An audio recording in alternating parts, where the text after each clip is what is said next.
Tonight, we begin with a question that just might haunt you. What if I told you that in 1925, Paris, you could walk into a pharmacy and buy the very same drug that destroys lives on American streets today? And back then, it was perfectly legal, ordinary, even prescribed. Doctors gave it out for something as harmless as a cough. And while cafes echoed with the clink of absinthe glasses, some of America's most admired writers were reaching for needles instead. This isn't a legend. This is the buried truth of how the City of Light became the world's first heroin capital. Before we dive into this astonishing history, make sure to subscribe right now, because what you're about to hear will forever change the way you look at Paris and the way you understand addiction. And tell me, are you listening in the middle of the night like most of our community does? Drop your current time in the comments. I love seeing how far our night owl family reaches around the globe. So dim the lights, get comfortable, and let's slip into a Paris you've likely never imagined before. Picture this. It's March 15, 1925. You're a young American writer, stepping off the train at the Gare du Nord. The exchange rate makes your dollars stretch like magic. Rent is almost free compared to back home, and every cafe feels like a doorway to inspiration. This is the Paris of dreams, Hemingway's territory. A place where creativity flows as freely as wine and freedom tastes sweeter than champagne. But here's what no one mentions about this artistic paradise. Within just 6 months, nearly 1 in 4 Americans living in Montmartre had sampled heroin. Not as some reckless act of rebellion, but as a doctor's prescription straight from the pharmacy counter. And here's a detail that will blow your mind. The pharmaceutical giant Bayer, the same company that made aspirin, was still running ads in 1925, calling heroin the safe, non-addictive solution for coughs. Their slogan, heroin the sedative for cough. They literally promoted it as safer than alcohol. One French physician, Dr. Auguste Morel, head doctor at Hôpital Bichat, kept a private journal that reveals just how dangerous things were becoming. In March 1925, he wrote, "I have treated 17 Americans this month for what they describe as persistent cough. Each one specifically requested the German medicine. Within days they returned, demanding stronger doses. I fear we are creating something we cannot yet understand."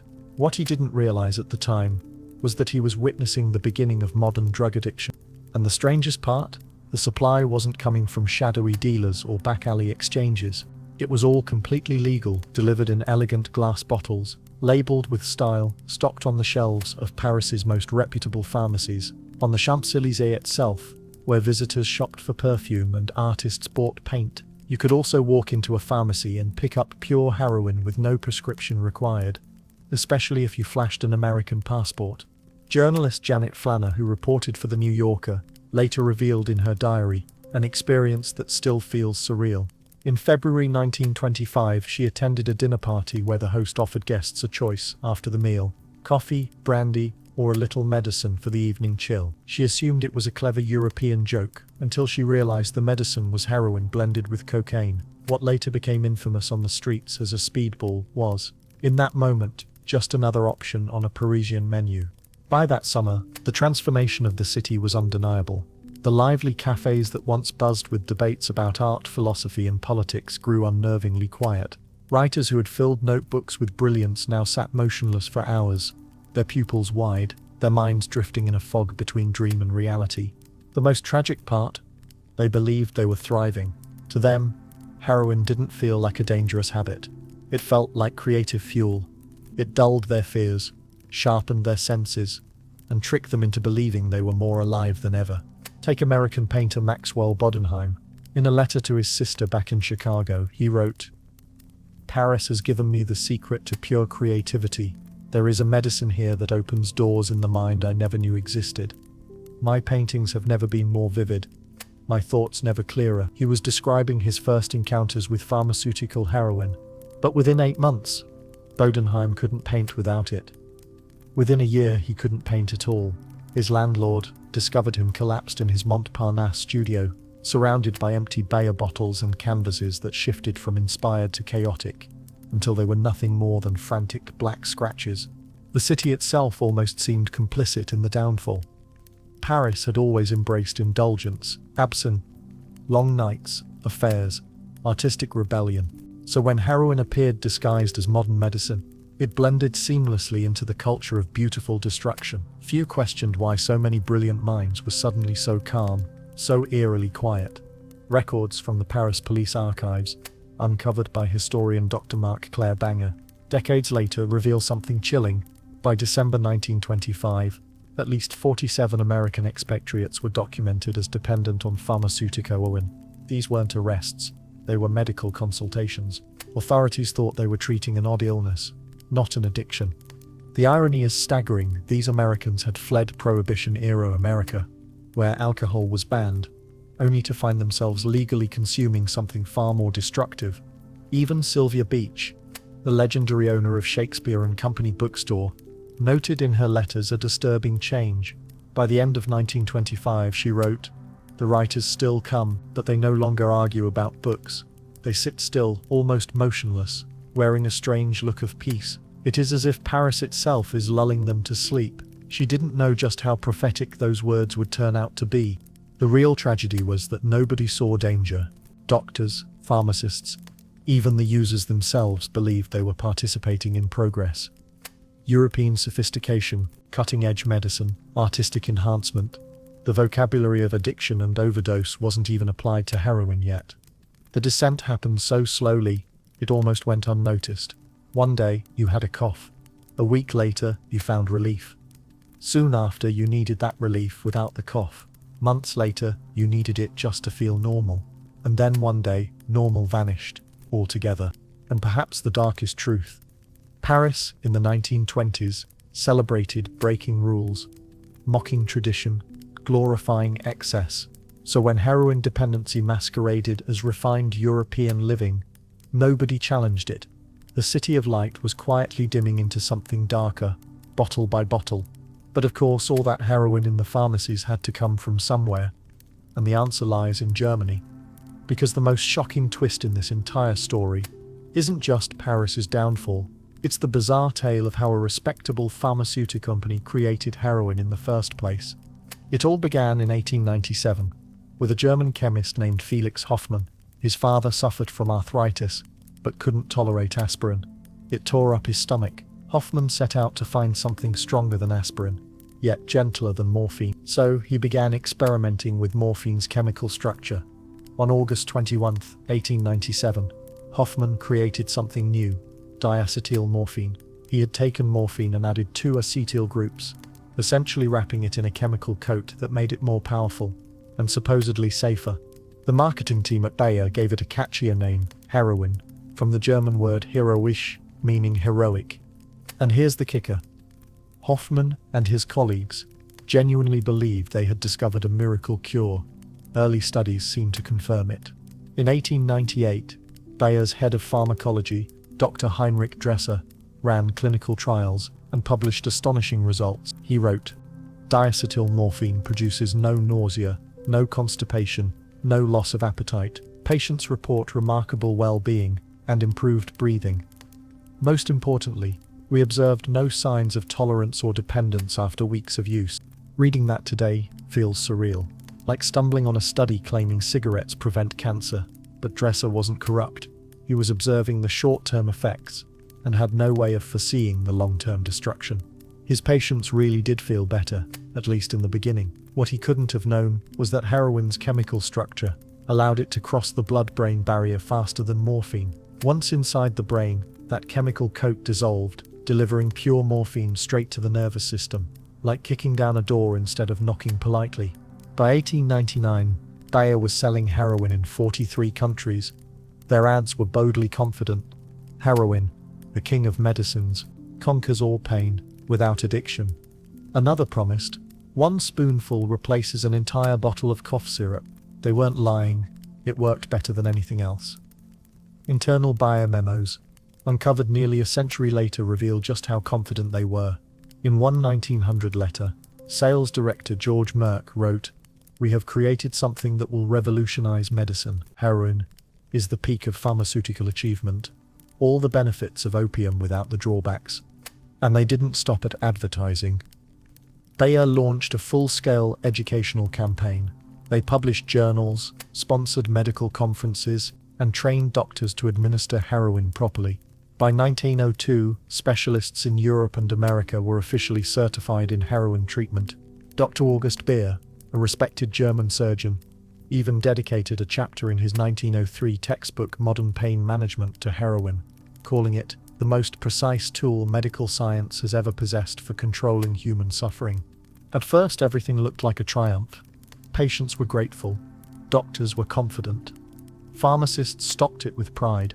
But beneath the polished surface, the streets were revealing another truth.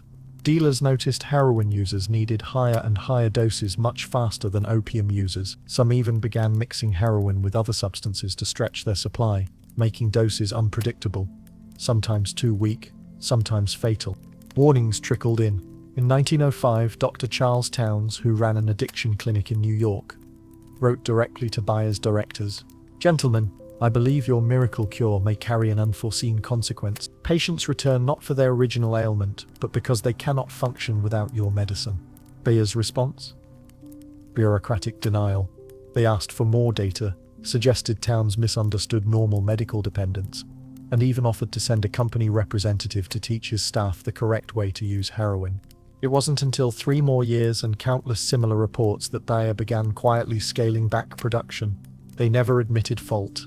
They never recalled the supply already circulating. They simply moved on. By 1910, the medical world was divided. Some still trusted heroin's benefits.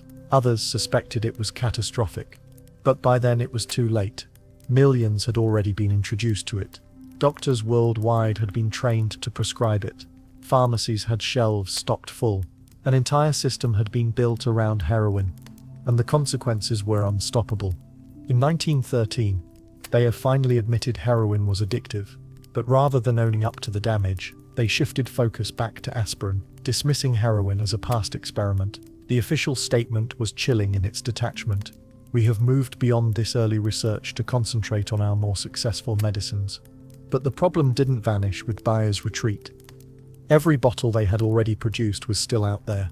Those bottles became the foundation of something much larger and far more dangerous. Because while Bayer abandoned heroin, others were taking careful notes. People who weren't doctors, people who weren't pharmacists, people who saw heroin not as medicine, but as profit. And that's where this story takes an even darker turn. They were business people with far looser scruples and a sharper grasp of supply and demand. The shift from medicine cabinet to street corner was about to begin, and Paris, with its easy access to product, a susceptible community, and a culture that welcomed experimentation, was poised to become ground zero for the first modern drug epidemic. What happens when you take America's brightest literary minds, drop them into the most permissive city on earth, and hand them endless quantities of pharmaceutical-grade heroin? You get one of the most heartbreaking and compelling episodes in literary history, a chapter so bleak that many biographers still avoid telling it in full. Let me ask you this. Have you ever wondered why so many classic American novels from the 1920s carry that strange, dreamlike aura? Why Hemingway's prose turned spare and entrancing? Why Fitzgerald's characters drift through scenes wrapped in a gorgeous fog of sadness? The cause wasn't only artistic brilliance. It was chemical enhancement that hardened into chemical reliance. The lost generation didn't merely lose themselves in Paris. They lost themselves to Paris, and heroin was their guide. Ernest Hemingway reached Paris in December 1921, with Hadley and precisely $1,000 saved. In A Movable Feast, he notes spending about $50 a month on living costs. But here's what never made it into the published memoir. Receipts in his papers at the John F. Kennedy Presidential Library show another $30 each month at Pharmacie Saint-Germain, exclusively for respiratory remedies. $30 sounds modest until you realize a bottle of pharmaceutical heroin ran about 50 cents in. That means Hemingway was buying 60 bottles a month, 2 a day, for a respiratory issue he never mentioned to friends or biographers. Sylvia Beach, who owned Shakespeare and Company, kept meticulous customer logs that didn't surface publicly until 1995. Her notes on Hemingway are both riveting and devastating. In March 1923, she wrote, "Ernest comes daily now, but seldom buys books. He sits for hours on the same page, occasionally jotting notes that feel profound to him, but read mostly as nonsense to others. His eyes have taken on a distant look, as if he's seeing something we cannot." She was describing the early phases of heroin dependence without realizing it. Hemingway wasn't alone.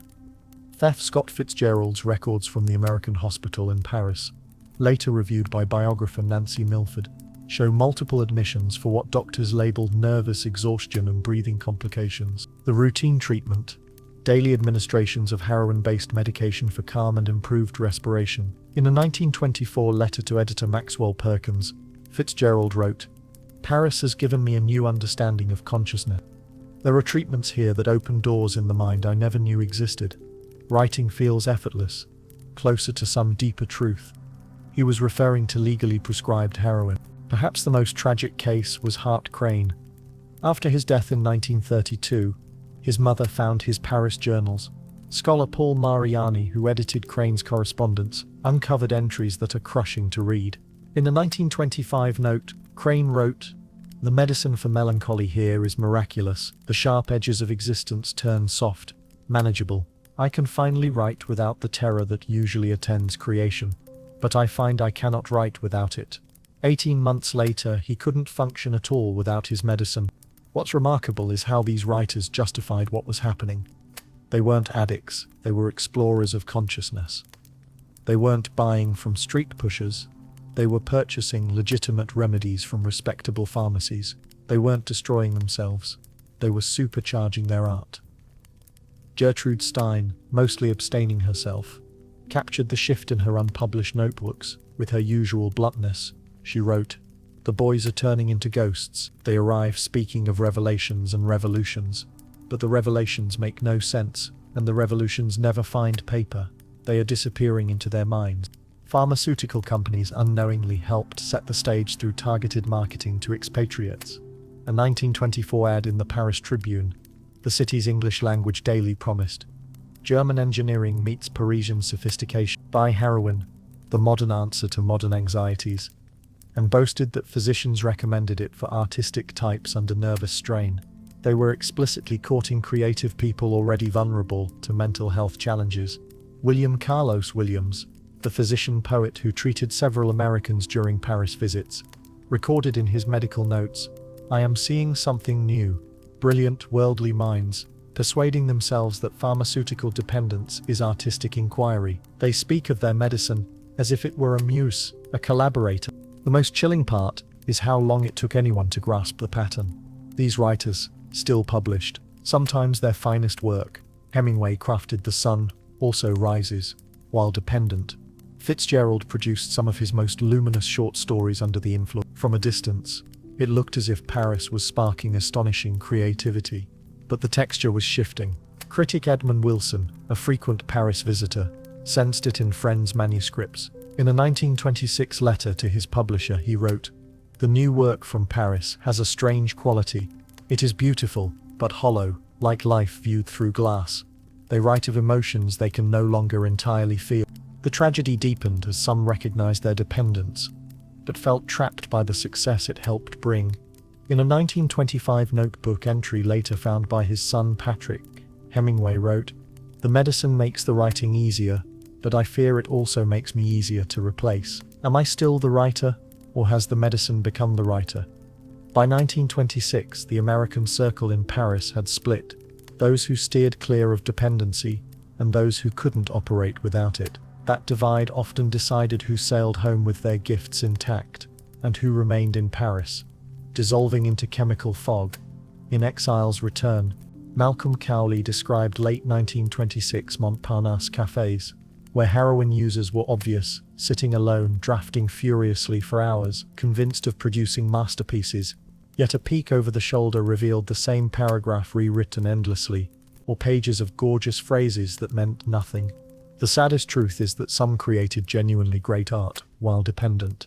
The drug didn't just wreck creativity, it could intensify it until it consumed its source. Critics still argue whether The Sun Also Rises would carry the same emotional punch without heroin's effect on Hemingway's consciousness. But the sorrow runs deeper. The writers were only the visible cases. They weren't the only Americans sliding into dependence. They were simply the most documented. Paris teemed with American business people, students, tourists, and expatriates of every stripe, all discovering a miracle medicine that promised to cure everything from homesickness to creative fear. The lost generation was about to include far more souls than anyone imagined. While writers chronicled their descent in prose, The city around them was morphing. The same quarters that welcomed American dreamers were turning into something else entirely, a proving ground for the modern drug economy. At its center was a district that embodied both the beauty and the horror of 1920s Paris. Montmartre, where art and addiction were about to collide in ways that would transform both forever. Picture yourself climbing Montmartre's cobbles in 1925, past windmills and studios toward Sacré-Cœur shining white against the sky. You expect painters at easels, poets with notebooks, dancers rehearsing for the Moulin Rouge. Instead, you encounter something you'll never forget: the most beautiful neighborhood on earth quietly becoming the first modern drug market. This is how Montmartre, the sacred hill of art, turned into a pharmaceutical underworld. Here's the part most histories skip. In 1920, Montmartre was exactly what you picture: romantic, bohemian, full of strivers who painted by day and argued philosophy by night. By 1927, police files show something else entirely: a place where heroin was easier to buy than bread, where guidebooks warned travelers off certain streets after dark, and where some of the most talented artists had become some of the earliest heroin dealers. The shift began innocently. Toulouse-Lautrec had died in 1901, but his spirit still haunted the cafes and cabarets. Le Lapin Égale, the cabaret where Picasso once painted, turned into an unofficial clubhouse for Americans seeking real Paris. What they found was more dangerous. Marcel Sauvage, a French journalist chronicling Montmartre's nightlife for Le Figaro, wrote in a 1925 exposé, "The Americans come looking for inspiration and find a chemical substitute for talent. Our sacred hill is becoming unrecognizable." The change was gradual, but ruinous. It started with artists sharing their medicine with friends who couldn't afford pharmacy prices. A painter named Jean-Baptiste Clément, according to 18th arrondissement police records, began selling portions of his heroin prescription to fellow artists in his logic, recorded in his statement: "We suffer the same malady, the inability to create without fear. Why should only those with means have the cure?" By 1924, Clément was buying in bulk and distributing from his studio on Rue des Abbesses. He didn't see himself as a criminal. He saw himself as a community problem solver. The police report noted, "Subject keeps detailed client lists, provides usage instructions, offers payment plans, appears to operate a legitimate business model with an unusual product." Here's where it gets surreal. Montmartre's heroin trade was first dominated by artists selling to artists. These weren't hardened thugs. They were painters, poets, musicians who discovered heroin paid better than art. Suzanne Valadon, famed painter and mother of Maurice Utrillo, captured the turn in letters to dealer Ambroise Felodard. In September 1925, she wrote, "Maurice's new American friends, but they speak little of art. They meet in studios not to paint, but to share medicines that make them believe they paint masterpieces. The smell of turpentine is giving way to something else." What she smelled was pharmaceutical heroin warming in spoons, the very ritual that would later define street use worldwide. Montmartre's very layout made it ideal for the trade. Winding lanes for privacy, studios as plausible cover, and a constant stream of tourists providing both customers and camouflage. Police Commissioner François Besse, in a confidential memo to the prefecture in 1926, described the quarter as a maze of legitimate artistic activity masking illegitimate pharmaceutical distribution. The most startling element wasn't the dealers, it was the buyers. Guest books from Hôtel d'Étoile in Montmartre's heart show American visitors specifically requesting rooms near the artistic quarter, where one may obtain European medicines unavailable in America. People were coming for heroin tourism. Josephine Baker, who performed at Montmartre venues, witnessed the shift. In an unpublished memoir from her estate, she recalled a late 1925 party. The rooms once alive with jazz and laughter were replaced by a hushed calm. Artists sat motionless for hours, convinced they were touching the profound, while canvases stayed blank and instruments quiet. The math was irresistible. A struggling painter might earn 200 francs a month selling canvases, yet 500 francs a week selling heroin to artists and tourists. Maurice de Valenque wrote to dealer Paul Guillaume in 1926, "The young abandon their easels for more profitable pursuits. They insist they are still creating. The medium has simply changed from paint to powder." By 1926, Montmartre had birthed a distinct drug economy. Unlike cities where criminal syndicates controlled distribution, the hill's trade remained surprisingly artistic. Dealers adopted lyrical monikers: the chemist of colors, the pharmacist of dreams, the doctor of inspiration. They kept hours, handled complaints, and even offered creative consultations alongside sales. The most successful was a failed sculptor named Auguste Perret, not the architect. Surveillance files declassified in 1985 show Perret working from a Rue de Monsigny studio, selling heroin disguised as art supplies. His clients included 17 American expatriates, 12 British tourists, and over 30 French artists. His operation stunned investigators. He logged customers, tracked usage, and offered what he called artistic guidance to optimize output while dosing. Notes seized in his 1927 arrest recorded individualized observations. Subject reports heightened color sensitivity and spatial clarity. However, completion rate declines markedly. Recommend lowering dosage to preserve productivity while retaining perception. He was running informal clinical trials on creativity and dependency. Montmartre's metamorphosis reshaped Parisian art itself. Dealer Daniel Henry Kahnweiler, who represented Picasso, noted a troubling pattern in his business correspondence. Recent work from the Beautits is technical, polished, and yet emotionally remote. Beautiful, but curiously hollow, as though life were painted through a veil. He was seeing heroin-made art, skill intact, authenticity fading. The irony is brutal. Many artist dealers believed they were advancing art. They viewed themselves as pioneers, charting the link between consciousness and creation, carefully documenting experiments, sharing findings. But while they experimented, Montmartre became the laboratory. The hill that fostered Picasso, Renoir, and Toulouse-Lautrec became something new, a community where ambition and dependency blurred into one.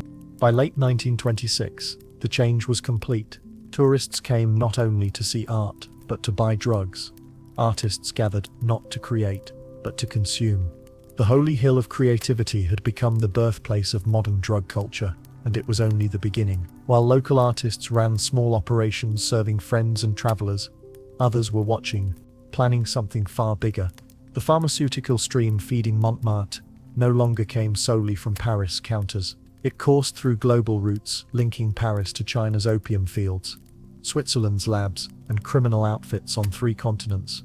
The artistic experiment was about to scale into a worldwide enterprise, rewriting how the world thinks about drugs, crime, and international trade. What follows sounds like espionage fiction, but it's true. How did heroin travel 8,000 miles from Chinese poppy fields to Paris studios? And how did this path become the template for every drug network since? The answer involves Chinese traders, Swiss chemists, French diplomats, and a conspiracy so sprawling it took governments decades to grasp the foe. This is the story of the first global drug supply chain. It began with a simple business problem. By 1925, Parisian demand outstripped local pharmacy supply. Bayer had wound down large-scale heroin production by 1913, but the dependency it ignited remained. Someone had to fill the gap. The person who did changed everything.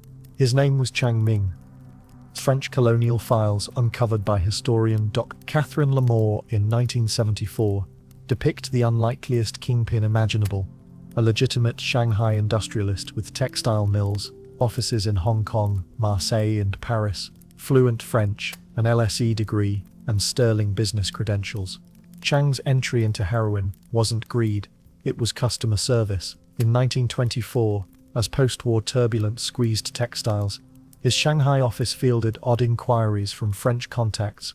Could he obtain scarce pharmaceutical inputs? Investigating, he saw the pattern. French customs logs from 1925 show Chang began importing pharmaceutical raw materials from Chinese partners, morphine base, the precursor to heroin, legally, under medical licenses. Here's the masterstroke: he didn't ship finished heroin, which would draw scrutiny. He moved morphine base to Switzerland, where chemical manufacturing faced lighter oversight. Swiss industrial archives indicate 3 legitimate firms took custom contracts to convert morphine base to heroin for Chang's European clients. The system was brilliant. Chinese plants made morphine legally for medicine. Swiss labs converted it legally as a contracted process. French officials saw clean paperwork from reputable Swiss suppliers. No one technically broke a law. Global drug treaties weren't in place yet. By 1926, per intercepted correspondence in French intelligence files, Chang's web linked Turkish suppliers, Swiss processors, Marseille distributors, and customers across France. The real sophistication wasn't the map, it was the paper trail. Every shipment carried genuine licenses, every conversion bore a lawful invoice, every border crossing sat atop authentic contracts. Chang built a legal loophole wide enough for an empire. Captain Maurice Desfour of French intelligence, in reports declassified in 1995, described something uncannily modern.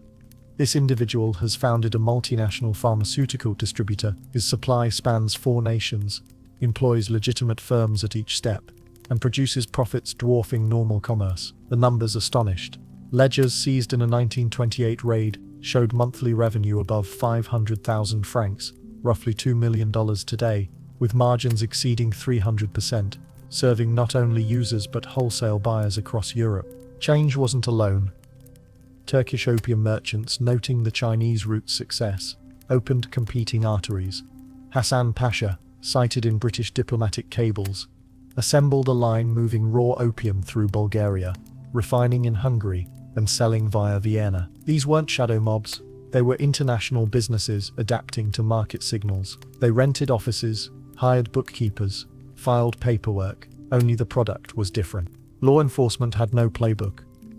Inspector Jean Chiappe, leading France's first transnational drug probe, wrote in 1927, "This is new, not thieves in alleys, but businessmen in daylight. They have attorneys, contracts, fronts. How does one arrest a supply chain? With current laws, you didn't." The sophistication dazzled. Chang's organization maintained client profiles, tracked consumption, adjusted allotments seasonally, and fielded quality complaints. An April 1926 letter from his Paris office handled a potency issue with the polish of any modern pharma firm. Their real genius was adaptability. When France eyed Swiss shipments, they pivoted to Belgium. When Belgium tightened, they moved to the Netherlands. Always a step ahead, because they operated like legitimate enterprises with resources to reconfigure quickly. German chemist Dr. Pablo Eisenberg, who consulted for several networks, wrote posthumously that these groups pursued manufacturing with the same rigor as legal pharma, maintaining QC, refining synthesis, even funding R&D for more efficient methods. They weren't just copying pharmacy processes, they were improving them. By 1927, a global illicit market existed with the architecture of lawful trade, continent-spanning supply lines, dependable quality controls, and distribution nimble enough to outrun regulation. Most importantly, they created a model, compartmentalized roles, clean fronts, international chains, legal loopholes, elastic logistics, that later drug organizations would copy for generations. Nowhere did this system's effects show more starkly than in Paris's streets, where steady, high-grade supply reshaped not just individuals, but neighborhoods. The reliable pipeline from Asian fields to left-bank cafes would soon imprint culture itself. Ever notice how entire cultures can pivot almost overnight? How norms that seemed fixed simply melt away? Often the driver is supply chains, those unseen systems deciding what's accessible and affordable. In 1920s Paris, those chains delivered more than heroin, they delivered social permission. While entrepreneurs like Chang solved supply, artists and thinkers constructed the frame that made heroin feel not merely acceptable, but refined. Step inside a Paris jazz club in 1926. Smoke curls in the air, cigarettes and something sweeter, medicinal. On stage, a trumpet spins notes, so pure they seem to hover over the room. Look closely at the player's eyes, far away, dreamy, otherworldly. Welcome to the most dangerous cultural revolution in history. The moment jazz, opium salons, and pharmaceutical heroin fused into a lifestyle that seduced a generation. This is how music became addiction's soundtrack, and how stunning art rose from devastating dependence. Enter L'Oeuvre Souterraine, the famed club on Rue Boissy d'Anglas. Opened in 1922 by Lou Moyes, it quickly became nightlife's pulse. By 1925, per club files later unearthed by music historian Ludovic Tournès, it had evolved into something else, a discreet drug salon disguised as a music venue. The change wasn't instant. Jazz arrived with American troops in World War I, then exploded with the expat wave, improvised, emotional, rebellious. It defied European classical rules. It drew contrarians, thinkers, artists, who heard freedom in its swing. Here's what most missed: jazz players were among the first professionals to adopt pharmaceutical heroin as a creative aid. The reason was practical. Jazz demanded on-the-spot invention. Stage fright was common, and heroin, sold as a nervous system calmer, seemed perfect. Sidney Bechet, the legendary saxophonist who spent time in Paris, never spoke plainly about this in his published memoir, but letters archived at Rutgers tell a different story. In 1925 he wrote to his brother, "The medicine for stage nerves here is remarkable. Tension disappears, and the music becomes clear, true. I can hear every note before I play it." He was describing first contact with heroin. The link spread fast.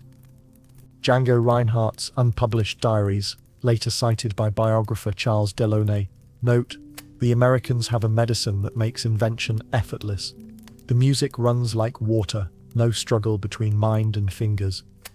But the most surprising shift unfolded offstage. Jazz rooms began drawing patrons who came for the total experience: rhythm, talk, and pharmaceutic elevation.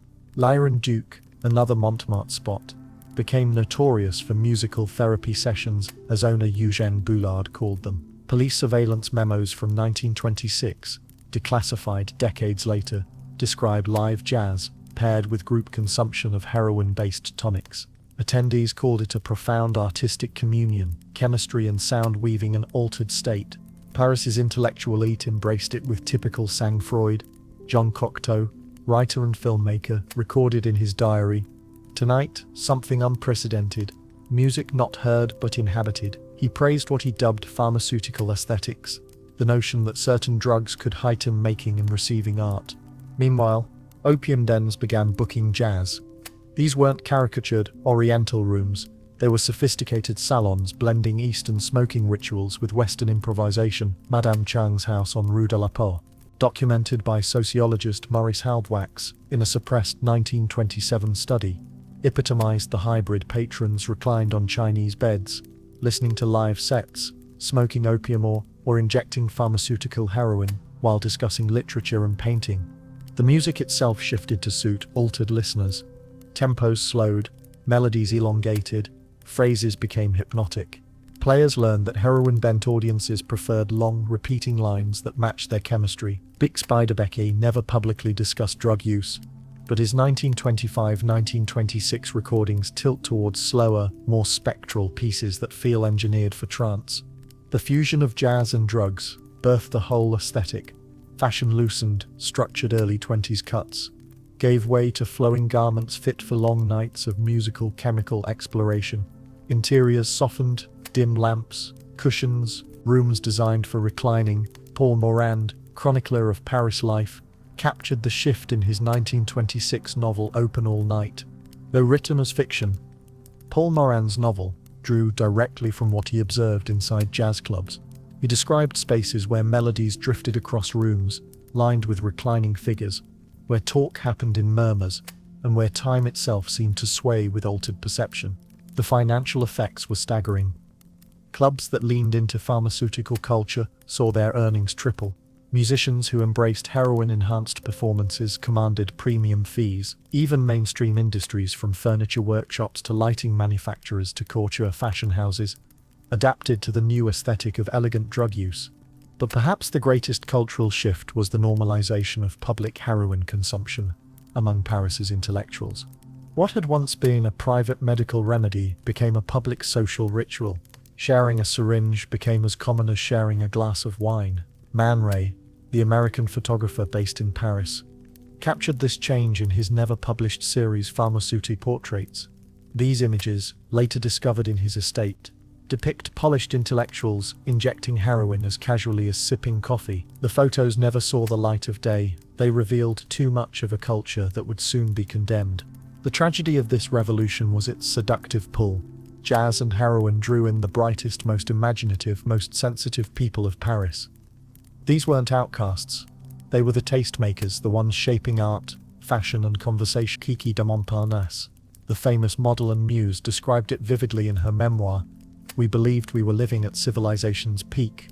Jazz, European medicine, artistic dialogue. We thought we had unlocked the secret to richer living. We never realized we were creating a lifestyle that would destroy us."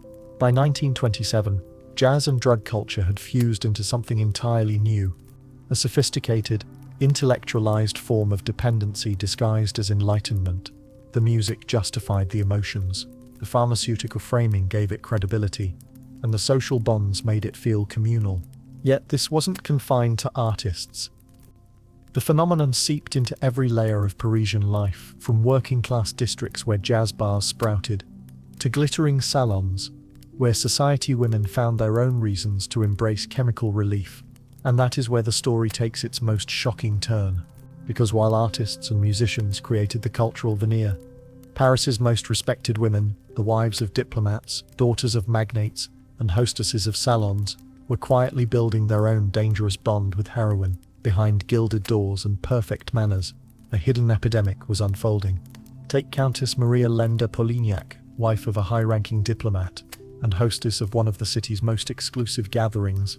According to records from her family physician, later unearthed by historian Dr. Anke Muhlstein, the Countess first received heroin in 1924 to treat nervous exhaustion and feminine hysteria. This was far from rare. Elite women in the 1920s faced crushing pressures, running households, entertaining tirelessly, propping up their husbands' careers, all while suppressing their own ambitions. Many suffered what today we'd call anxiety and depression. Doctors prescribed a modern cure, pharmaceutical heroin.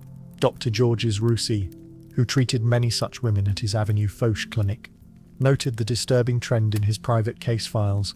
Ladies of standing arrive weary from obligation, leave with remedies that seem to create greater problems than they solve. But these women never saw themselves as addicts. They were patients receiving advanced treatment in refined settings. Their doses came in crystal vials, labeled by hand. Injections were administered with silver syringes in flower-filled rooms. Even the Duchess of Windsor, then Wallis Simpson, wrote about this in diaries housed at her museum. In October 1925, she described a tea with Baroness de Rothschild. The ladies discussed a German medicine that banishes social anxiety entirely. Several demonstrated its effect: serene, eloquent, radiant. She was describing her first encounter with heroin in high society. Soon medical tea parties became fashionable, afternoons where women gathered to sip, converse, and inject. Madame Juliette Recamier's salon on Rue de Rivoli became famous for them. According to society columns, they were billed as literary afternoons. In reality, they were collective dosing sessions disguised as modern medical progress. Doctors reinforced the illusion. Neurologist Dr. Paul Sallier even published a 1925 paper, Pharmaceutic Solutions for Modern Feminine Stress, prescribing heroin for what he called aristocratic neurasthenia. The logic was simple. If upper-class women suffered more stress, they deserved stronger medicine, but the fallout was disastrous. The Marquise de Pompadour's granddaughter, Elizabeth, became one of the clearest cases. Her maid, Catherine Moreau, kept diaries later found by historian Michel Perrault. In 1926, she wrote, "Madame requires her medicine every 4 hours. She no longer greets visitors, attends dinners, or even dresses without her treatment. The brilliant hostess who once commanded Paris now spends her days waiting for her next dose." These women had been cultural powerhouses, fueling art, literature, and politics through their salons. Addiction reduced them to silent figures, maintaining appearances while drifting into dependency. Families developed elaborate codes of denial, taking one's medicine, receiving treatment, managing feminine difficulties. Words like addiction or overdose never applied to respectable women.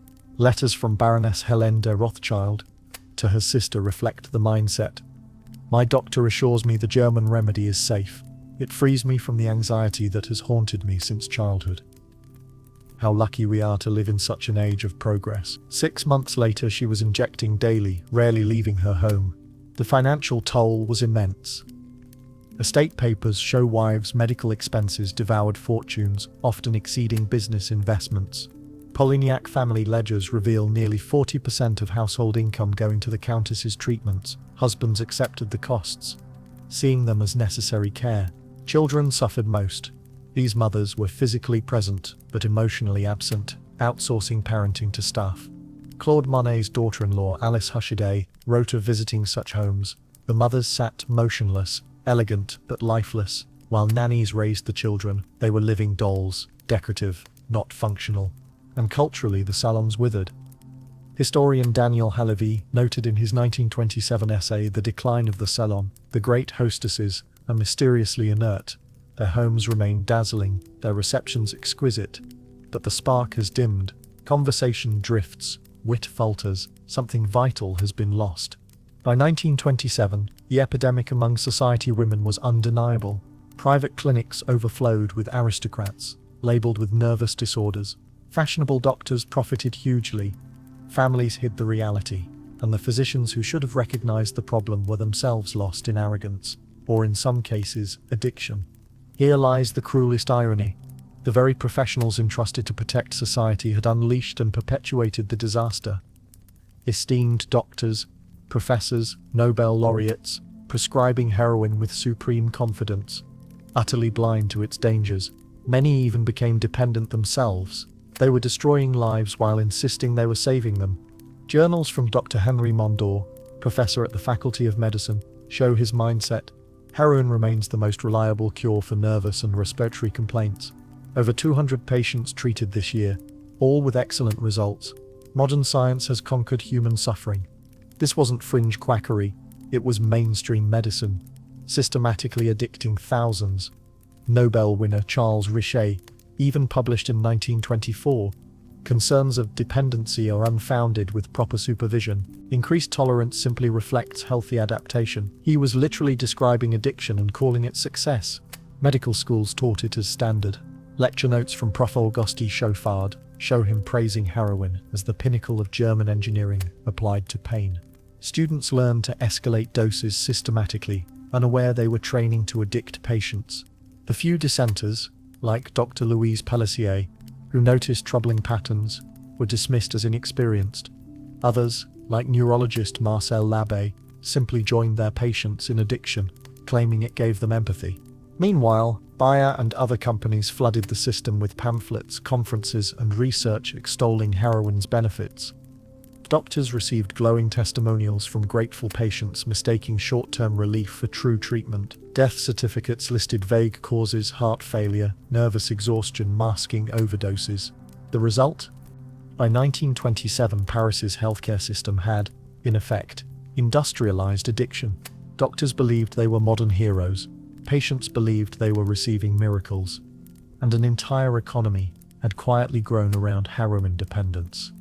Economic historian June Bouvier later calculated the heroin trade at 50 million francs annually, more than France's wine exports, nearly rivaling its auto industry.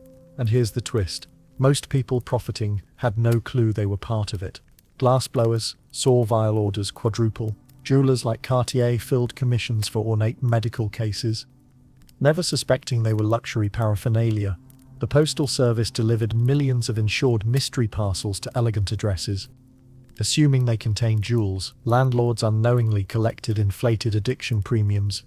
As dealers rented their flats, banks happily took deposits from medical consultants and cultural entrepreneurs. Restaurants built private dining rooms for medical consultation. Fashion shifted to long sleeves and hidden pockets. Furniture makers built secret compartments.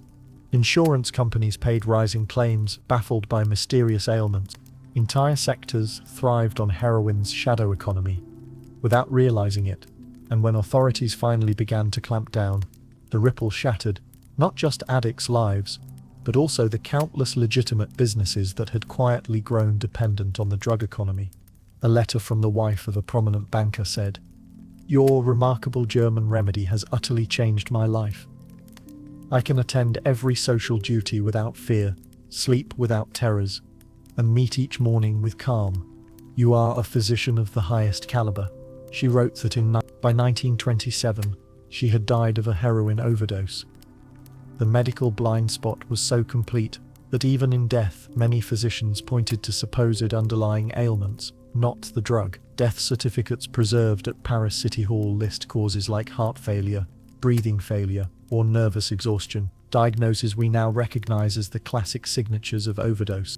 Worse still was how that ignorance blocked real help for those who understood they were in trouble.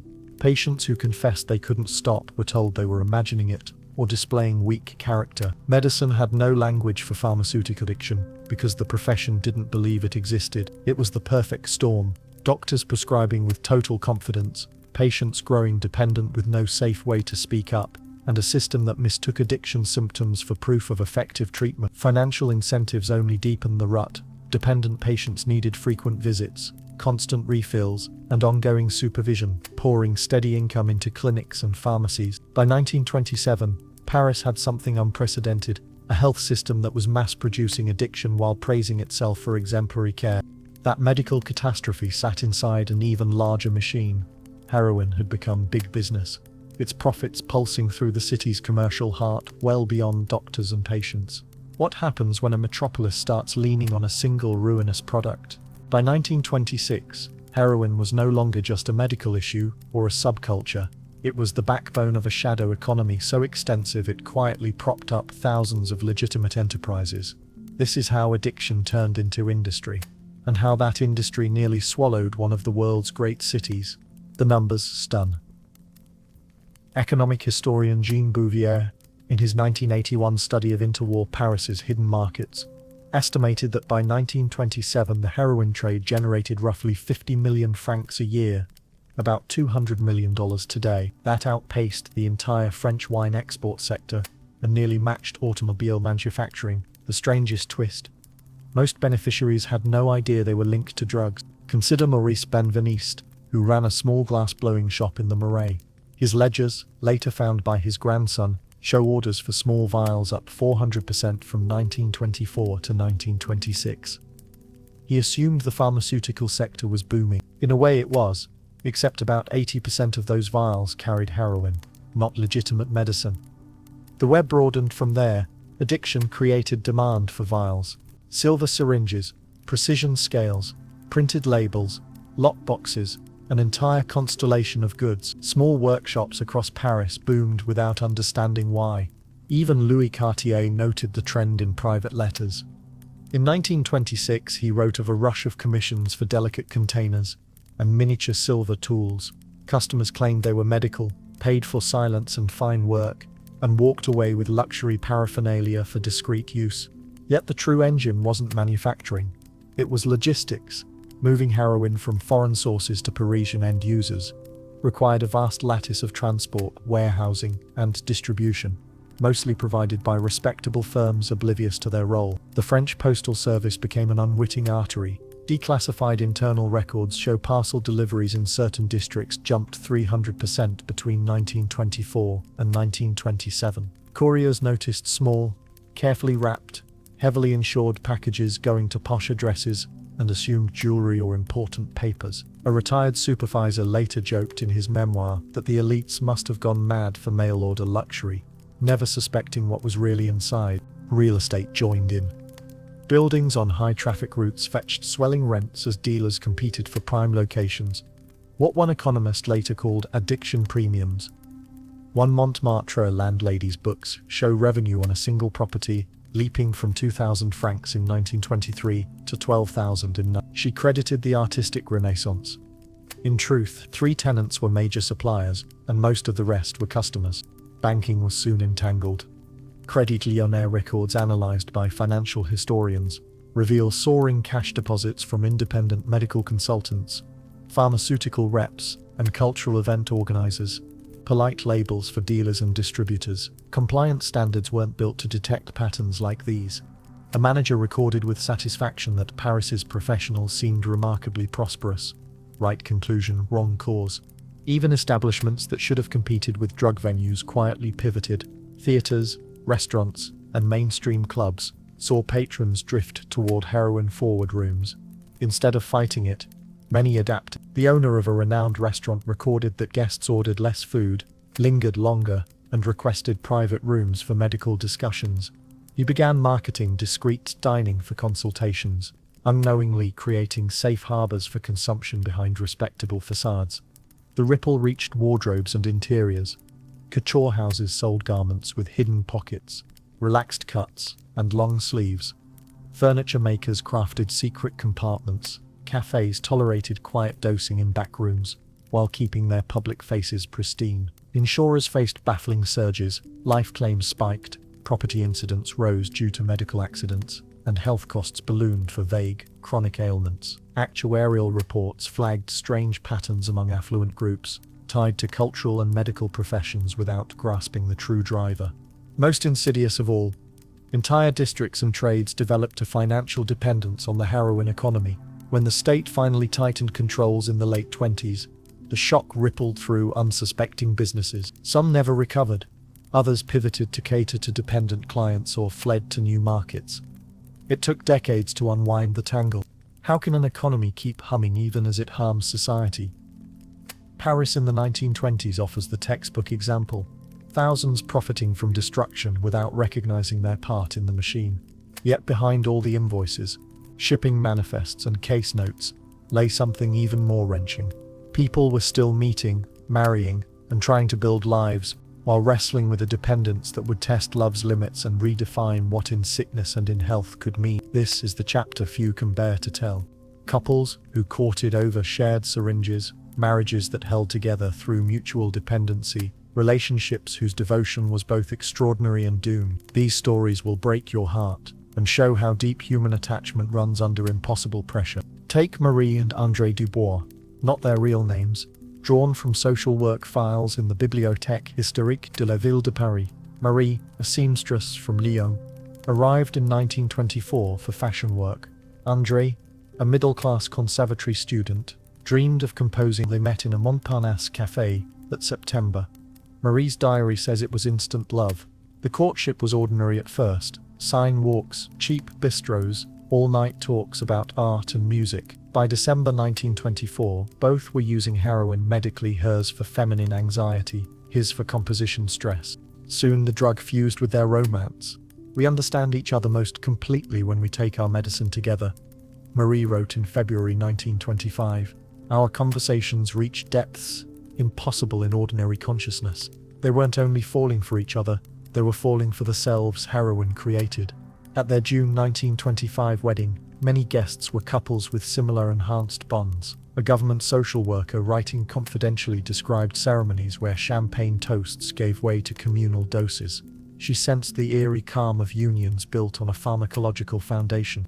Their life ran on a dosing clock. André's music notebooks show days structured around injections, morning together, separate work during peak effects, afternoon reunion, evening enhanced communion. The devotion was real. When Marie's supply failed in March 1926, André sold his piano to buy from the black market. When André overdosed that same month, Marie nursed him for 6 days, carefully spacing doses to stave off withdrawal. Their letters radiate tenderness and mutual guarding. Without you, André wrote during a brief separation, the enhancement is empty. You are not only my wife, you are my partner in exploring consciousness. Doctors noticed a phenomenon among such pair, synchronized tolerance. Dr. Louis Burrell wrote of a couple, Mr. and Mrs. T, who began in 1925, and by 1927 were injecting every 4 hours on a schedule, so aligned he called it a pharmaceutical duet, a biological unity shaped by shared dosing. The crises were inevitable. As one needed more, both increased to maintain the shared state.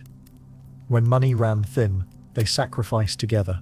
When illness hit, they rode out withdrawal and relapse side by side.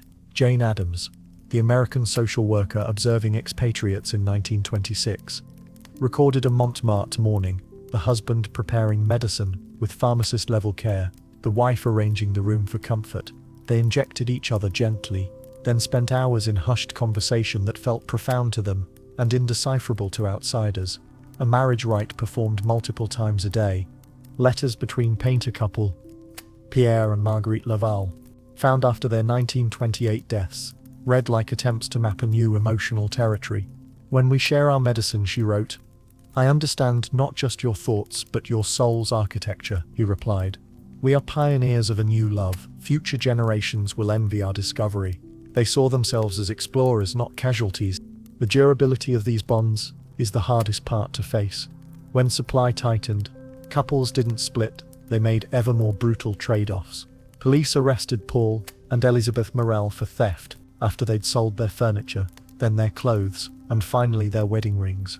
Officers found them in an empty room, lying together after sharing a last dose, still tender with each other even then.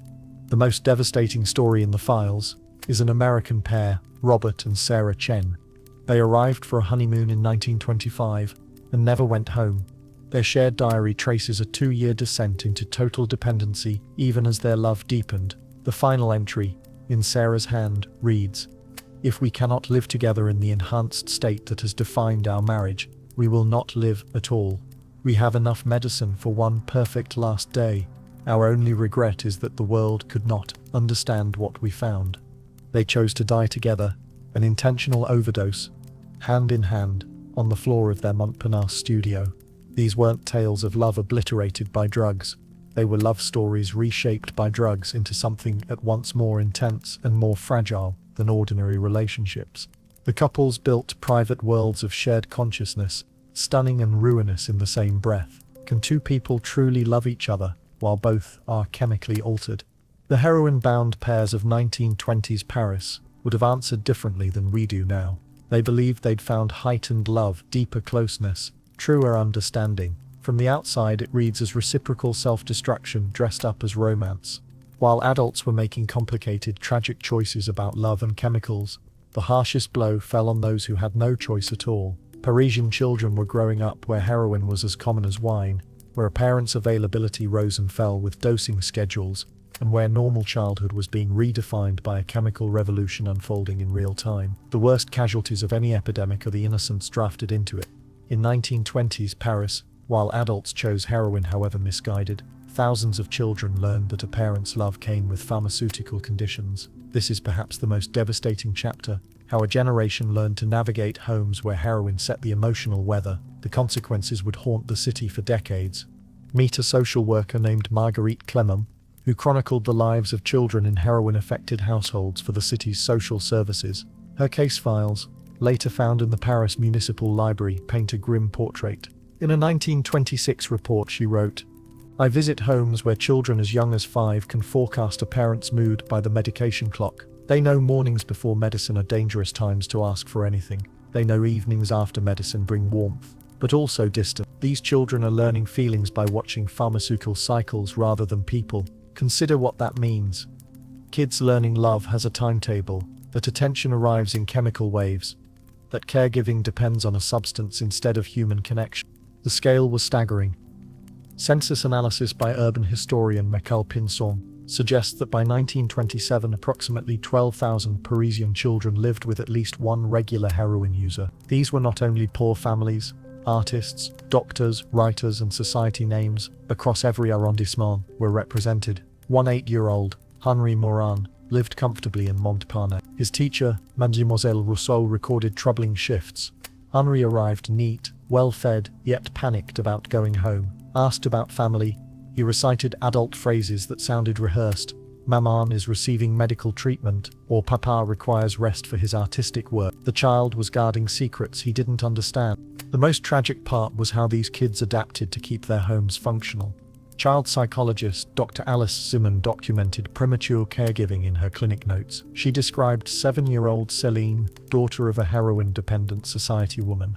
The child fixed simple meals, tracked household money, reminded her mother of engagements, and, when overdose or withdrawal struck, told visitors, "Maman has a headache and needs rest." The daughter played adult to maintain the illusion she was being parented. Complicating everything is this: many heroin-dependent parents genuinely loved their children and tried to provide care within their limits. They weren't monsters, they were Painter Lucienne Moreau's diary, found after her death in 1928, captures the torment. "I watch my girls playing and feel such love. Yet as if behind glass, the medicine lets me function and provide. But it also separates me from the raw experience of loving them. I fear they'll remember me as beautiful but distant, like a portrait, not a mother." Decades later, her daughters, interviewed by an oral historian, described exactly that kind, elegant, and somehow not quite there. Children developed sophisticated coping strategies that were both impressive and heartbreaking. They learned to read pupils, voices, energy, attention, then adjusted, quiet self-sufficiency during withdrawal, seeking affection during peak effects. A school social worker profiled 10-year-old Marcel Duchard, who could predict within minutes when his father would turn irritable, affectionate, or absent. The son tracked the pharmaceutical tide better than the parent did. The money toll was severe but often hidden. Families diverted huge sums to heroin, leaving less for clothing, lessons, or school supplies, while still looking middle class because the expense was medical, not criminal. Education archives show falling participation in paid activities, more kids arriving with scant lunches and worn clothes, and growing anxiety about household finances. Most damaging, these children's sense of normal became warped. They learned that adult love is conditional, that stability demands constant mood management, that comfort is administered, not given. Psychologist Dr. Renee Spitz noted, inherited emotional patterns. Children of heroin users struggled with regulation, trust, and cause and effect in relationships. In one case, siblings Pierre and Marie Dubois played endless hospital games where dolls received treatments to become calm and happy, absorbing the idea that well-being requires a drug. The archives hold the most heartbreaking attempts at rescue. A 12-year-old, Antoinette Rousseau, wrote to her dependent mother, "Maman, I saved my allowance to bring you flowers instead of your medicine. Please try to be happy with only my love today. I will be very good and quiet, so you will not need the medicine." A child wielding pocket money in perfect behavior against chemistry. By 1927, Paris had an entire cohort raised to assume adult emotions are chemically controlled, that vigilance keeps families together, and that love depends on forces beyond a child's reach. They carried this programming into adulthood, their own relationships, their parenting, their understanding of intimacy. While families managed these private catastrophes, the state finally stirred. The same officials who had ignored the early alarms were about to propose remedies almost as destructive as the disease. Their response would show just how unready society was for the monster born of pharmaceutical innovation and cultural permissiveness. When governments belatedly confront a crisis they've long dismissed, the cure often hurts worse than the illness. By late 1926, France could no longer pretend Paris was fine. What came next was disastrously misguided. So clumsy it turned a medical emergency into a social cataclysm that foreshadowed a century of policy failure. This is how good intentions, bureaucracy, and ignorance combined to make everything worse. The wake-up call was a number computed by Dr. Maurice Latour, the city's chief medical examiner. His 1926 report showed heroin-related deaths, up 84.7% since 1922, counting only certificates that explicitly named heroin. The real figure was likely higher. Interior Minister Albert Sarraute received the report in January 1927 and convened the Commission for the Elimination of the German Pharmaceutical Problem. Even the title betrayed denial. Not a drug crisis, a German pharmaceutical problem. The Commission's first minutes are breathtaking. "Gentlemen, we face a simple supply issue," Sarraute announced. "Germany flooded us with an addictive product. The solution is simple as well. Eliminate supply." It was like trying to end alcoholism by banning grapes. The first act, a total import ban. No transition, no treatment, no plan for thousands dependent on the drug. On March 15, 1927, heroin became illegal overnight. Chaos followed. Dr. Paul Carnot's clinic logs show a flood of patients in acute withdrawal within 48 hours. By a week, he was treating delirium, seizures, and psychic breakdowns. "We have created a humanitarian crisis," he wrote the health ministry. "Functional people yesterday are writhing today, hallucinating, begging for death. This is not care, it is torture." The state arrested Carnot for promoting dependency. On the streets, prohibition erased legal supply, but not demand. A black market sprang up instantly, far darker than the semi-legal trade it replaced. Police Chief John Chiappe reported that criminal groups stepped in, indifferent to purity or safety. Street heroin appeared, cut with baking soda, sugar, even poison. Overdoses soared as users guessed at potency. Crime historian Michel Perret's analysis shows heroin deaths up 340% in the 6 months after the ban. The solution tripled mortality. Worse, the ban shattered the quasi-stable networks, clubs, salons, social circles where users had at least some community. Josephine Baker later described returning to Montmartre. The communal spaces turned spectral, patrons gaunt and watchful, creativity strangled by fear. Treatment policy compounded the harm. Rather than develop medical protocols, authorities framed addiction as moral failure. Facilities were carceral, bare rooms, no medication, and lectures about willpower. Psychiatrist Henry Baruch wrote that patients emerged more damaged than when they entered. Meanwhile, eliminating legal pipelines, handed the business to professionals, organized crime. The 1928 crime stats show armed robberies doubling, prostitution expanding and violence rising in districts with heavy use. A medical problem became a criminal industry. The state then criminalized victims. Police raided homes, arresting anyone with heroin, whether dealer or dependent. Records tell bleak stories. Marie Curie's lab assistant arrested over a single medical vial. American painter Gerald Murphy detained 3 days for possession, an ordeal that likely hastened his departure from Paris. Families disowned, arrested relatives. The Countess of Polignac, whose case we saw earlier, died alone in a hotel in 1928. Cut off from family, legal care gone, illicit supply deadly. A few proposed saner paths. An American physician in Paris, Dr. Vincent Dole, submitted a plan for maintenance and gradual tapering, keeping patients functional under medical supervision. The health ministry rejected it out of hand. We cannot endorse any approach that accommodates criminal behavior. Addiction is a choice. Recovery must be chosen. Moralism over medicine. By 1928, France's response had deepened the disaster. Legal users driven to criminals, death rates spiking, traffickers entrenched, families broken by arrests and stigma, thousands suffering with no safe legal care and no safe illegal supply. The prohibition model Paris pioneered would be copied worldwide, favoring punishment over treatment, virtue signaling over effectiveness. And just as Paris imploded, the world began watching. What many first dismissed as a French oddity now looked like a warning. Diplomats, international health officials, and foreign governments stared at the City of Light and wondered if this pharmaceutical nightmare would travel. Their answer would determine whether heroin addiction remained a Paris story or became a global catastrophe. A local medical crisis was about to seed the world's first international drug control regime, with consequences as dismal as France's. The first tremor came as a single telegram, dry language wrapped around a warning that felt like thunder.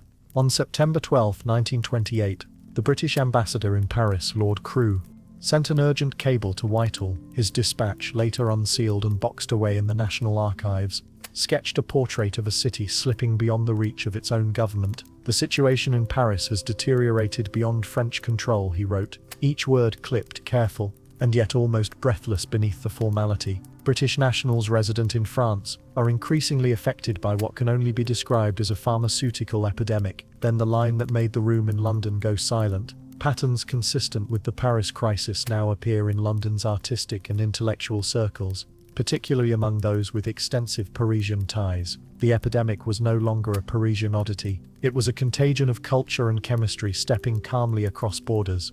Within weeks, other cables began to sing the same tune. From Rome, a whisper that the Via Veneto had taken on a new, curiously drowsy glamour after midnight. From Berlin, a note that fashionable cafes were ordering fewer bottles of schnapps and more respiratory tonics. From New York, a quiet query from a consular doctor about American tourists returning from France, with a lingering need for certain German pharmaceutical preparations. The American embassy in Paris, compiling its own ledgers of sorrow, recorded over 200 US citizens treated in Parisian hospitals for dependency on German medicine during the previous year. Many boarded the ship home with their habits intact, tucked between clean shirts and travel diaries.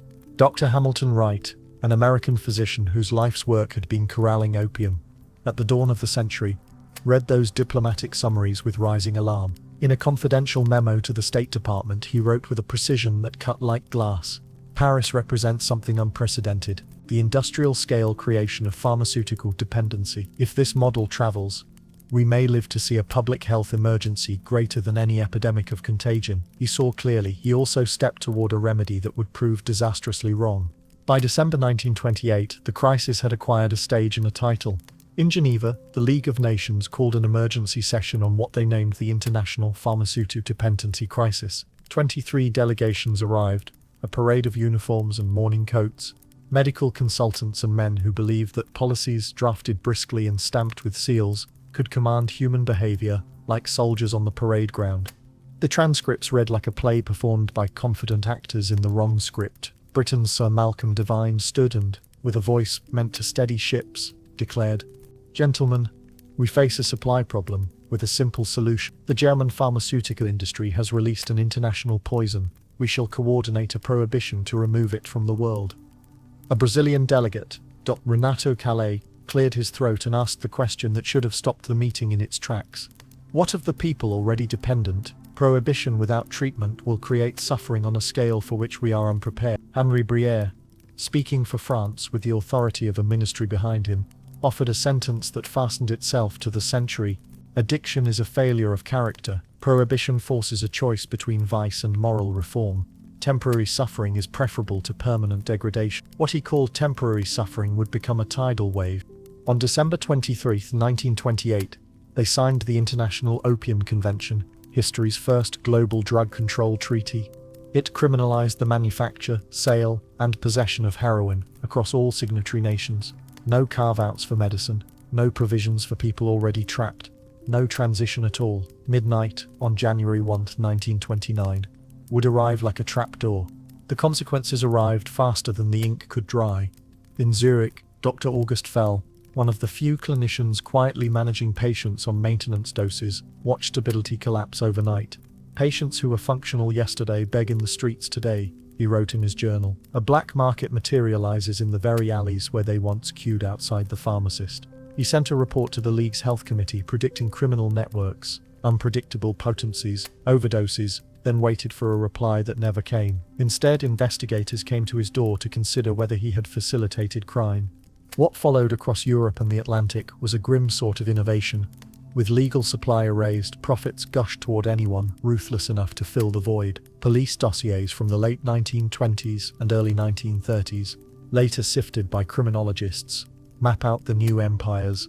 Asia's opium output routed through labyrinthine paths to chemists in Europe, then on to ports and cities where demand had never been higher. These were not the ad hoc, artist-to-artist exchanges that once threaded Montmartre's streets. These were multinational enterprises, compartmentalized, forensic about profit, and cold to the bone.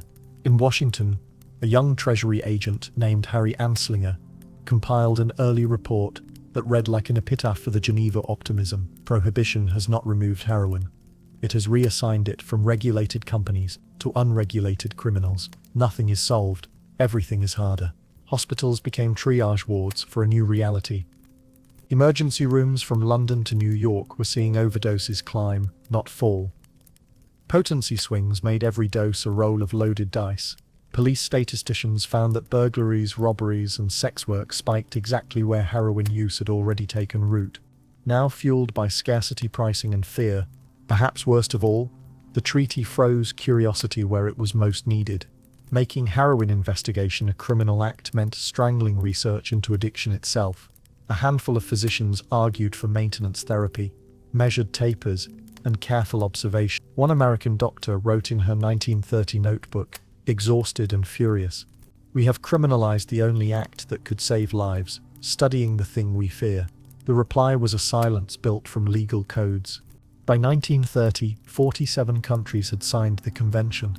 The Paris crisis had been solved, but only by being exported and amplified. The local medical fire became a planetary blaze, and in its light you can see the shape of a century, organized crime ascendant, prisons swelling, and a refrain the world would learn to sing, war on drugs. In the archives of that winter you can hear something else. The serenely misplaced confidence of men sure they were right. They treated addiction like a river whose source they could cork, rather than an ocean with tides of biology and grief. They mistook compulsion for sin and logistics for cure. How do smart, serious people produce outcomes that look monstrous in hindsight? The answer recurs in nervous handwriting and grand proclamations, moral certainty eclipsing science, symbols outshouting solution. And then, while diplomats congratulated themselves and police and chemists learned each other's names, a second calamity walked in the door. On October 24, 1929, trading floors in New York buckled. A ricochet traveled across cables and railways, down boulevards, and into kitchens. The Great Crash didn't just empty accounts. In Paris, it collided with dependency like a storm slamming into a city already on fire. The first signs were literal departures. Sylvia Beach wrote to her sister that November, "The Americans are fleeing as though from plague. Some cannot go.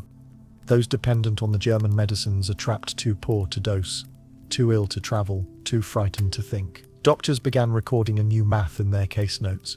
Bodies juggling two kinds of hunger, Severe malnutrition plus withdrawal, one physician wrote in December. Patient hasn't eaten in 3 days. Still procures enough heroin to avoid seizures, asked to choose. Says, I can survive hunger longer than I can survive the sickness. That sentence, the blunt triage of compulsion, tells you more about heroin than a shelf of medical theory. It is not a preference. It is a law written inside the nervous system. The financial ledgers confirm the downward rush. American expatriates lost upward of 80% of their buying power within half a year. For those on heroin, every decision turned into an ultimatum: rent or drugs, heat or drugs, food or drugs. The painter Gerald Murphy wrote to his wife in January 1930 that he'd visited friends doing arithmetic by candlelight. They chose heroin over coal, sat under blankets, teeth chattering but eyes calm as stone. The city's blotter filled with new verbs. Robberies quadrupled in districts dense with Americans. Small frauds sprouted like weeds. Sex work expanded its hours. The same neighborhoods that had once glowed with talk about novels now learn the geography of pawnshops and back entrances. Desperation doesn't just fuel crime, it engineers. With pharmaceutical-grade heroin gone and money thin, ersatz chemists brewed nightmares in kitchens and back rooms. A police chemist sifted powders and found combinations you wouldn't put near a rat. Industrial solvents, cleaning agents, scrapings of resin, all cooked and cut to imitate a familiar relief. The result wasn't heroin so much as a counterfeit of its promise. Sometimes strong enough to kill, sometimes weak enough to spark a binge in search of enough. Families collapsed in slower motion. A social worker described a household of 4, both parents and 2 adult children, each dependent. Their solution was a schedule, a grim choreography. 3 days, one person abstains and writhes, while the other 3 maintain. Then they rotate, selfless and terrible. It kept them alive for a while. I have never witnessed such devotion in the service of such devastation, she wrote. And yet, against odds, some people did what medicine and willpower had failed to do, when money made heroin literally impossible. A few patients got sober because there was no alternative but suffering forward until the wave broke. A doctor noted, almost ashamed, poverty accomplished what months under my care did not. Those small miracles did not balance the ledger.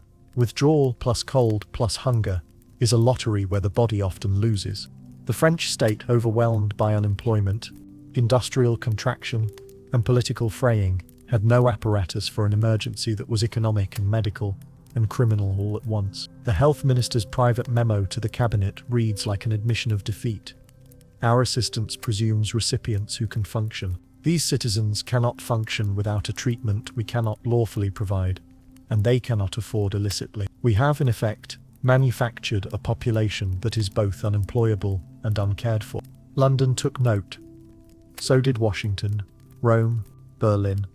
Reports began to whisper an obvious axiom: any city with an existing drug scene and a sudden depression sits on a powder keg. Economics doesn't invent addiction, it makes it inescapable. Perception shifted as fast as the currency.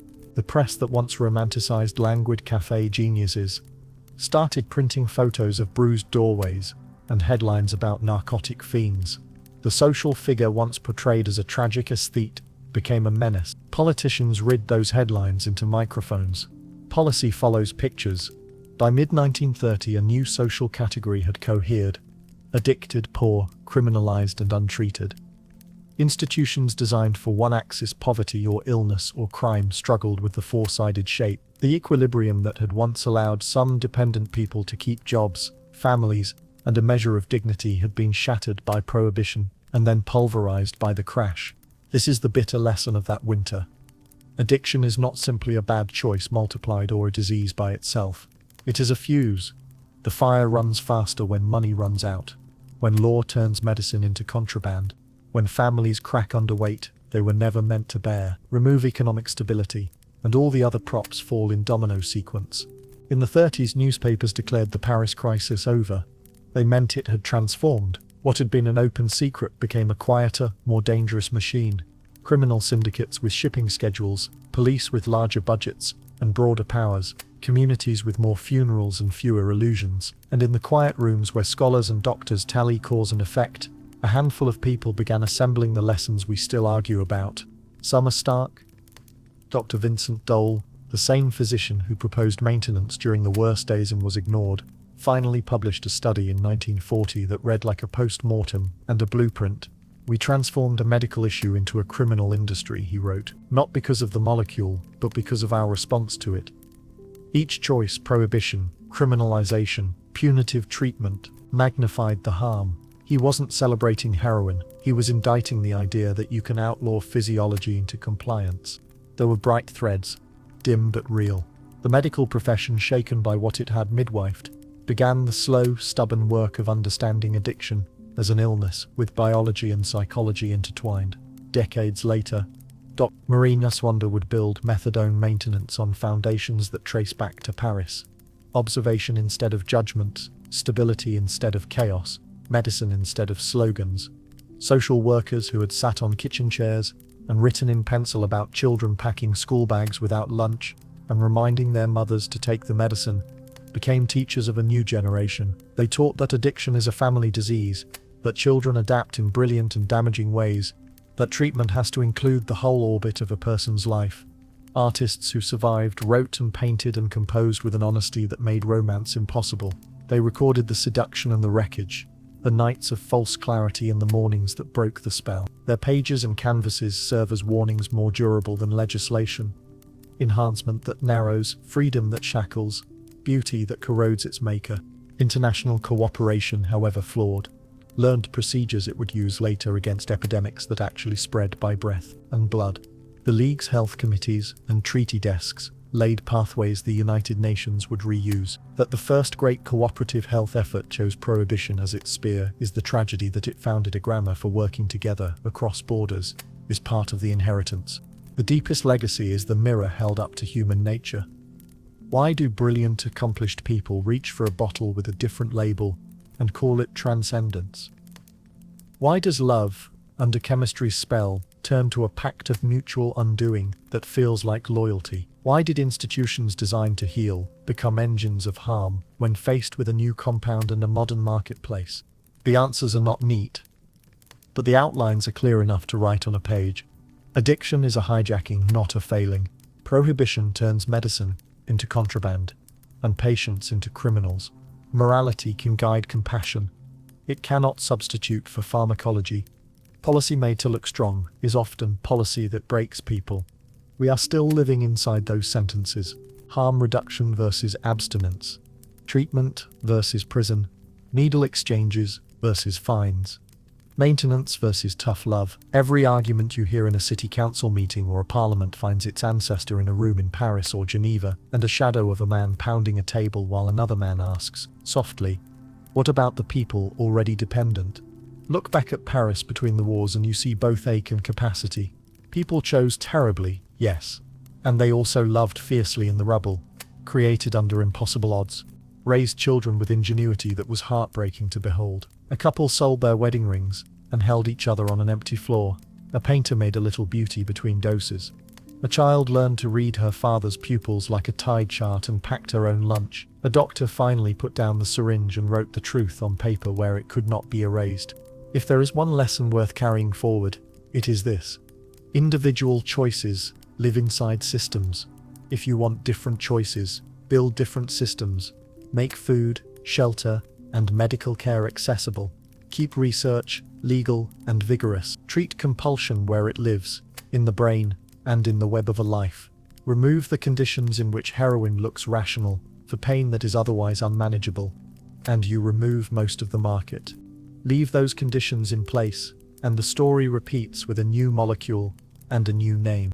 Thank you for traveling through this difficult history with me. We have walked from telegrams and treaty tables to kitchens and clinics, from concert halls to courtrooms, from the hum of a jazz club to the hum of a hospital. These were not stick figures on a timeline. They were people, fallible, hopeful, stubborn, struggling under forces they could not name. Their lives remind us that behind every headline you will ever read about drugs, there is a person trying to find relief, meaning, and a little bit of peace. The story of Paris in the 1920s is not only an archive, it is a warning and a guide. Whether we learn or repeat is the question we ask every time a new crisis knocks on the door and we reach by reflex for the oldest key on the ring. And if tonight you're listening in the dark, wondering what the next chapter holds, know this. Even in the most shadowed streets, there were hands held, canvases primed, dinners cooked, children tucked in, and doctors who at last admitted they were wrong and began again. There is resilience threaded through the sorrow. There is always a way to make tomorrow less cruel than today.